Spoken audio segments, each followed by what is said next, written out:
You could be doing everything right in business and get this one thing wrong and fail. What's up, guys? Welcome to Shop Talk, the business side. Still enjoying shooting these videos. Today, we're going to talk about something very important. You have got to get this right in your business, or there's just no chance that you'll succeed. And unfortunately, in our industry, a lot of guys are just doing it wrong. What I'm talking about is pricing. How do we price our jobs? How do we understand that our margin is protected and we're actually going to make some money? Well, let's talk about kind of what guys are doing today and why I think it's wrong. The first way guys are pricing jobs is based on their competition. So they know, hey, my competition is charging $250 a light. I know I want to be slightly below them, and that's how I'm going to price my job. Well, that is absolutely a terrible way to price your job. And the reason is because your cost structure is different than his. And you really don't know why he's charging that way. You don't know what fixtures he's using or any of that stuff. So we really can't price on our competition. Trust me, you need to price the way it is for you to make money in your business and not really worry about what your competition is doing. As a matter of fact, level up the entire game and charge what it takes to make money in business. You'll be way better off that way. Second way is industry standard. You've gone to one of these industry events, you've talked to somebody like me or something like that, and some guys told you, hey, you got to be at $275 a light or something like that. That magic number is actually much higher than that, believe it or not. The magic number, if you just want to set and forget, charge what you want, is probably more in the $350 range per fixture. And so listening to the industry can be very helpful because it does give you kind of a guide of where you should be, but it's not really the end all be all. It's not really how you should price your fixtures.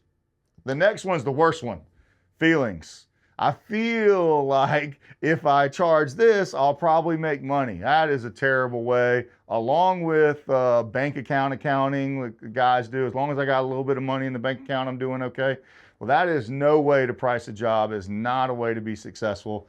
The last one, which I might get some confrontation on this one, is costing out the entire job. Meaning you did the proposal, or you went out to the client's house, you wrote down every little thing you're going to need on the job, you called your supplier, you got prices on all of it, you labored it all out, now you know what your overhead is, blah, blah, blah, and then you send the proposal to the client 17 days later. That's not going to work. That's no way to be good in our industry. The right way to do this is to know your numbers. Knowing your numbers means that you can price the job out exactly what it needs to be and know you're going to make a profit every single time. And here's how you do that. So first thing you need to know is what your total cost of goods are. What am I going to spend on materials for this job? What can I spend on materials for this job to be able to make that profit? And that secret number is 24%. Your cost of goods needs to be below 24% in order to make a really good profit in this business, or at least that's the way I did it, and that's the way the best contractors in the country are doing it right now, is trying to keep their cost of goods below 24%. Now, how that breaks down is about 20% of that cost is going to be the fixtures, because that's the majority of what we spend our money on. Wire and connectors and all the other kind of stuff that come after that, all the miscellaneous materials, conduit and stuff, that makes up the other 4%. But 20% of that is going to be our actual fixture cost. And later on, I'm going to show you how to make quick math of what you need to charge in order to get that correct. Our next one is 14%. Our labor cost needs to be below 14%. That's technician labor only. Doesn't include your admin or anything like that. We're talking about technician labor below 14%.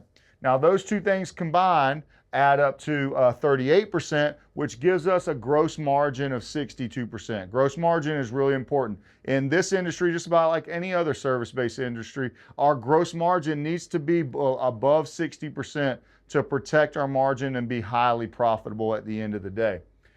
So the next thing is the larger piece of everything below the line. When someone says below the line, they mean below the gross margin line. And that is overhead. Overhead makes up 38%. What's overhead? Well, overhead are all the fixed expenses that go into running our day-to-day business, like salaries and wages. This would be your admin and what owner compensation is and all that kind of stuff. Next thing would be like vehicle expense and insurance. Also, what are we spending on marketing? That should be somewhere around 10% of the total cost of the job.